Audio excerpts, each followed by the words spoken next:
Hello, welcome to BackToCoding. For better understanding of this video, I highly recommend you to check out the previous video or the complete playlist in the description below. Today we'll be talking about what is a simple cursor adapter. Before we get started, don't forget to hit that subscribe button and a bell icon so that whenever I publish a video, you get notified instantly about it.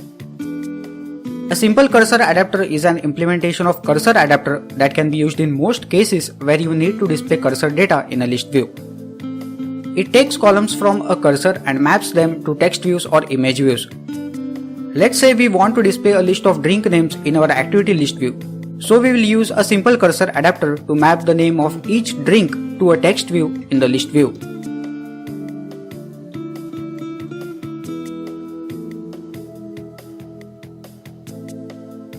The first thing to think about when creating a cursor to use with a cursor adapter is what columns the cursor needs to contain. The cursor should include all the columns that need to be displayed in the list view along with a column called _ID. The _ID column must be included or the cursor adapter won't work. So why is that? In my earlier videos, I mentioned that it was an Android convention to give the primary key column in a table the name _ID. This is so integral to Android that the cursor adapter assumes that this column will be there and uses it to uniquely identify each row in the cursor. When you use a cursor adapter with a list view, the list view uses this column to identify which row the user has clicked.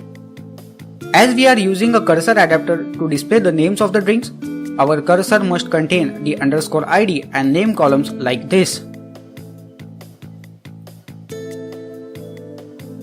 In the next video, we will use the cursor to create the cursor adapter.